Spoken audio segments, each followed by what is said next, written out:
네,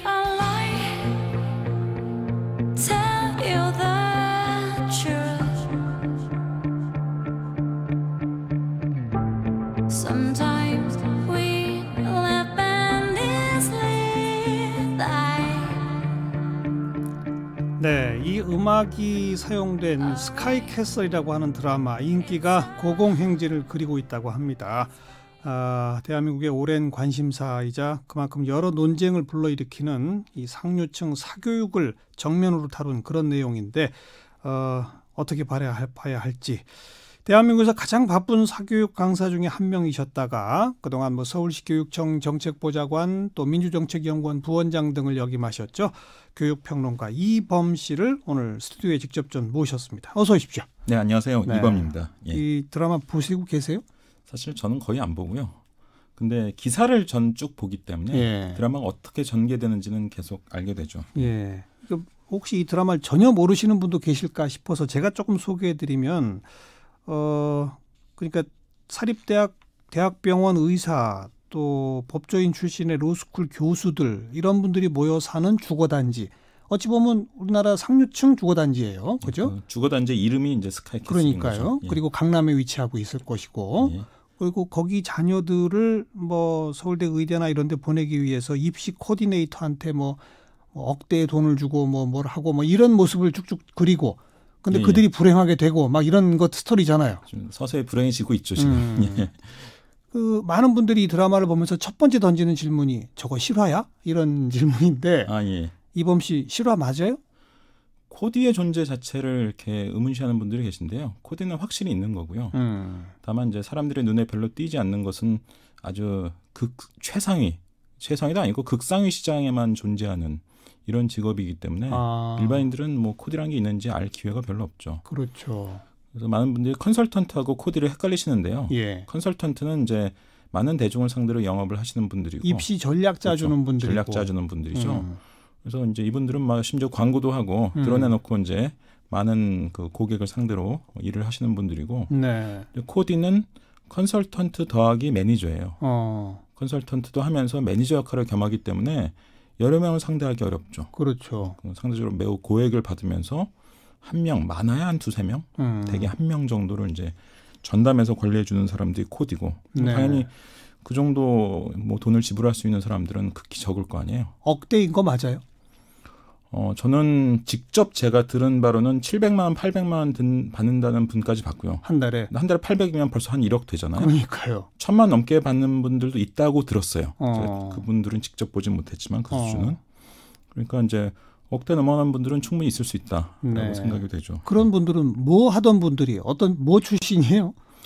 그러니까 드라마상에는 이제 과거 입학사정관 했던 분들 이런 분들이 나오기도 하는데 저도 그런 소문은 들어본 적은 있어요. 전직 입학사정관 출신이 그런 걸 한다더라 이런 소문은 들어본 적이 있지만 그건 제가 확인할 길은 없었고요. 예.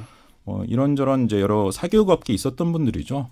상담실장, 강사, 또는 옛날에 좀 좋은 표현은 아니지만 대전마라고 해서 이렇게 학생들을 그룹으로 이렇게 이끌어가는 리더급 엄마 이런 분들 등등이 이제 코디를 하는 경우들이 있다라고 들었습니다. 네, 좀 아까 극상위층에만 해당되는 거다라고 했잖아요. 예. 그 극상위층 재벌가 이렇게까지 가는 겁니까? 그러니까 드라마 구성을 참 잘했다라는 느낌이 드는 게 배경은 재벌적 배경이에요. 그러니까 이분들 사는 모습을 보면 굉장히 의리의리한 곳에서 살고 생활 행태도 그렇고. 근데 교수나 의사 정도가 재벌이라고 말할 수 없잖아요. 그렇죠. 네. 그러니까 현실을 잘 두 가지를 편집해서 드라마적 재미를 극대화시킨 거죠. 재벌적 배경인데 그들이 가지고 있는 직업이나 문화는 전문직 문화예요. 네네. 전문직들은 대개는 평균보단 부자지만 그렇게 큰 부자는 아니잖아요. 네. 그래서 자기가 공부를 통해서 성공한 거를 자녀에게 똑같이 반복시키려는 경향이 강해요. 그래서 이제 극중에 나온 분들도 대체로 이제 의사들이고, 예. 물론 이제 변호사도 있지만 하여튼 의사들이고 이런 분들은 이제 부의 규모가 아주 크진 않기 때문에 재벌처럼 상속을 통해서 자기의 지위를 물려주는 건 불가능하죠. 예. 이런 분들이 이제 오히려 자기가 공부로 성공했듯이 자기 자녀도 그렇게 만들려는 경향이 강하죠. 내가 서울의대 나와 의사로서 지금 고액 연봉을 받는다. 내 아이도 서울의대 보내서 그런 식으로 만들어야 되겠다. 이런 거란 말이죠. 그러니까 드라마가 이제 편집된 현실이라는 걸 이해해야 될 필요가 있는 게 실제로 재벌은 사실 공부를 아주 그렇게 잘하지 않아도 자기가 가진 지위를 물려줄 수 있잖아요. 그렇죠. 상속을 통해서. 예, 예. 그래서 좀 드라마적 재미를 위해서 재벌적 배경을 차용하되 그들이 나타내는 어떤 문화 네. 이것은 이제 전문직 문화에 그게 이제 대치동 문화인데 그 문화에 가깝다는 것이죠. 사실 뭐 재벌이나 뭐 준재벌급 정도 되면 뭐 스카이가 아니라 대부분 요새 외국으로 보내지 않나요? 그렇죠. 되게 이제 기업을 물려주거나 이런 경우가 많기 때문에 오히려 이제 요즘은 기업들은 또 글로벌한 감각이 그러니까요. 중요해졌잖아요. 그래서 이제 돈도 꽤 있으니까 예. 유학을 보내고 예. 유학 보내는 것도 우리나라보다 좋은 학벌을 가져라 이런 뜻이라기보다는 좀 뭐 네트워킹, 네트워킹과 이제 언어와 그리고 이제 세상 돌아가는 트렌드를 네가 좀 잘 보고 알아. 이제 이런 취지에 가까운 거죠. 네. 그 혹시 이번 평론가도 이런 코디나 이런 거 제안 받은 적 있어요? 저는 그러니까 90년대 이미 최고액 사교육 시장이 있었죠. 그거는 이제 쉽게 얘기하면 그룹과외. 그러니까 상상할 수 없는 정도 수준의 그룹과외 시장이 있어요. 근데 이게 저와 같은 대중 강사 시장하고는 리그가 다릅니다. 그래서 가끔 양쪽을 겸하는 분들이 있는데 이분들은 그렇게 많지 않고요. 그 상상할 수 없는이 얼마예요? 한 달? 저는 우연히 그중에 팀장급 인물 한 명이 제가 비교적 좀 잘하는 분이었어요. 그래서 그 세계를 좀 들어본 적이 있는데 이를테면 성공보수가 그러니까 그룹 과외니까 이제 과외 교사가 여러 명 있을 거 아니에요. 과목별로. 네. 그래서 이제 팀장급 인물이 지금으로 치면 코디 비슷한 역할을 해주는 거죠. 예. 얘는 다음 달에 무슨 과목을 더 많이 해야 되고 뭐 이번 방학 때 뭘 해야 되는지 이제 전략을 짜주는 거죠. 근데 대개는 이 경우는 팀장이 이제 전략만 짜주는 게 아니라 가르치는 것도 되게 겸해요. 네. 그때는 아직 코디가 독립되기는 전이었어요. 근데 그때 제가 듣기로 성공보수로 자동차 한 채씩 사준다. 자동차 한 대씩 사준다. 거기서 말하는 성공은 대학 입시 성공. 그렇죠. 원하는 수준의 이제 대학에 가게 되면. 근데 그거를 이용하는 시장은 뭐 이를테면 재벌 3세라든지 뭐 기업의 무슨 뭐 사장, 회장, 뭐 네. 아들, 딸 뭐 이런 수준들이었어요. 네. 당시도 이제 극상의 시장이죠. 네. 그러니까 이 스카이캐슬 보면서 재밌는 게 대치동 사는 분들이 아니 세상에 저런 게 있어라고 저한테 오히려 되물어 오세요. 그렇겠죠. 왜냐하면 그건 강남에서도 보편적인 시장이 아니니까. 아니죠. 예. 대치동이 그 사교육 무슨 메카식으로 유명해진 건 어찌 보면 대중학원 아니에요? 그렇죠. 강남이 교육열이 이렇게 이제 높아진 것은 강남의 성공을 위해서 8학군이 공교육을 중심으로 만들어진 거죠. 예. 뭐 경기고 서울고 등 이제 유명 학교들을 이제 강남으로 이전을 시키잖아요, 정부가. 그래서 그 토대는 사실 국가가 만들어준 거고요. 근데 이제 압구정동은 상대적으로 처음부터 좀 부유층 이런 분들이 이제 많이 입주를 했던 데 비해서 대치동은 초기에 상당히 주변의 기반 시설도 열악했던 상황이었기 때문에 맞아요. 상대적으로 이제 당대에 성공한 분들 주로 이제 교수, 의사, 변호사 뭐 이런 등등 이제 자기의 이제 공부를 바탕으로 해서 당대 성공한 분들이 많이 이제 대치동에 초기부터 입주했고요. 예. 눈에 띄게 이 대치동은 인구가 밀집된 지역일 뿐만 아니라 동시에 학원을 운영할 만한 상가들도 꽤 많이 분포돼 있어요. 그렇죠. 그런 여러 가지 것들이 어울려지면서 이제 대치동이 사교육 중심지가 된 거죠. 네. 한때 테헤란로 남쪽과 테헤란로 북쪽을 구분해서 뭐 태남, 태북 그랬잖아요. 태남의 대표적인 지역이 이제 그 대치동이고요. 대치동. 태북이 이제 압구정동, 청담동. 소득 규모도 다르고 자산 규모가 달라요. 압구정동, 청담동은 상대적으로 좀 대를 이어 부자인 분들이 많고, 그렇죠. 기업인들, 뭐 사업하는 분들도 많고, 예. 조기학 비율 높고, 교육에 아주 그렇게 예민하지는 않아요.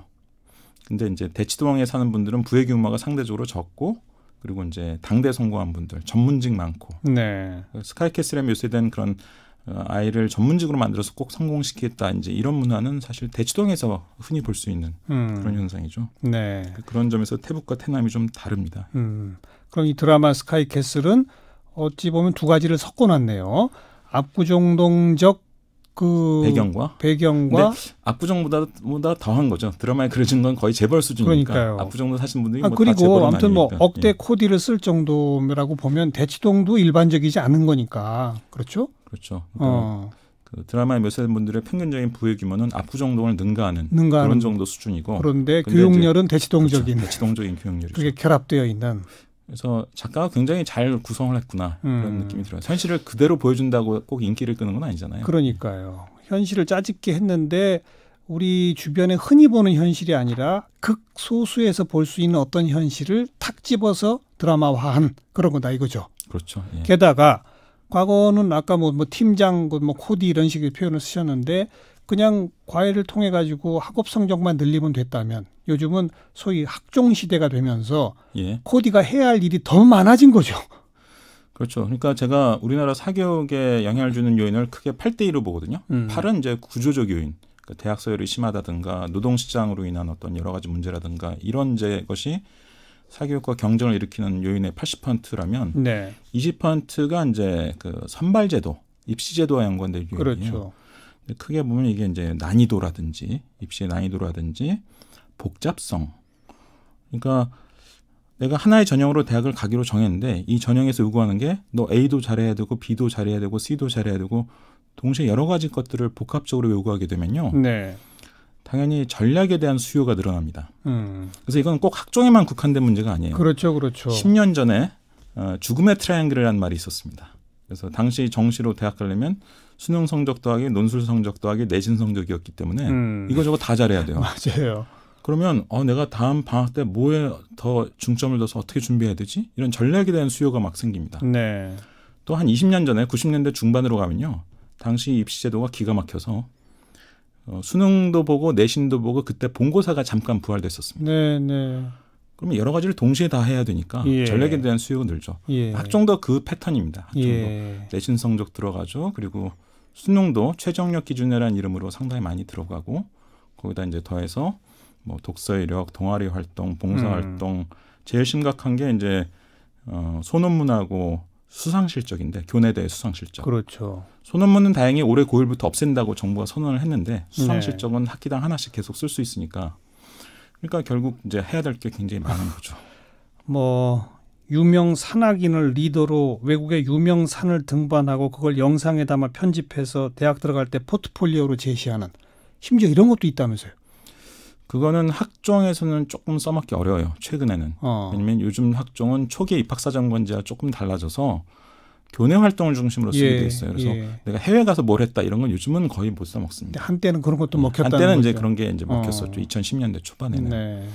이제 요즘은 이제 그런 것들은 많이 배제가 됐지만 그래도 여전히 뭐 독서 이력이라든지 무슨 동아리 활동. 그 극중에서도 코디가 동아리 활동도 이렇게 조언을 하고 컨설팅을 그렇죠. 하잖아요. 예. 그리고 이제 소논문과 특히 이제 수상 실적, 예. 교내경 시대. 어떤 학교는 그래도 교내경 시대를 수업 중에 뭔가 다른 것과 연관해서 경시대를 여는 경우도 있어요. 네. 그런 학교는 괜찮은 학교인데 네. 아직도 많은 고등학교는 그냥 어느 날 갑자기 공고가 납니다. 무슨 과목 경시대, 뭐 무슨 영어 토론 경시대 몇 월 며칠 날 한다.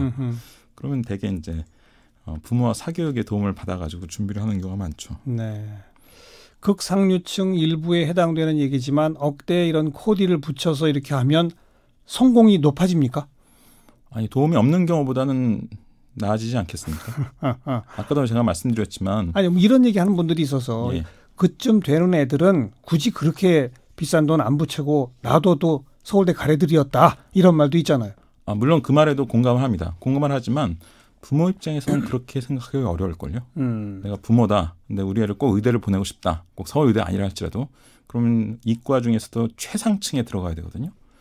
그러면 거기서 약간의 미세한 변동에 의해서 의대 커트라인 밑으로 떨어질 수가 있단 말이에요. 네. 그러니까 이제 어떤 방법이라도 동원해서 이 아이를 이제 그 수준을 유지하도록 만들고 싶은 욕구가 생기겠죠. 결국 그러면 뭐 코디처럼 이렇게 전략을 이제 외부에서 조언해주는 이런 사람들을 이제 쓰고 싶은 코디가 꼭 아니더라도 적어도 컨설턴트 정도 그런 뭐 수요는 당연히 늘어나게 되겠죠. 아무튼 듣도 보도 못하던 일들이 이런 일이 벌어지는구나 하면서 사람들이 주목해서 보다 보니 드라마가 인기를 끌어든 건데 그렇죠. 완전히 재벌적 스토리만이라면 네. 재미는 있을지 모르지만 공감을 하기는 어려웠을 거 아니에요.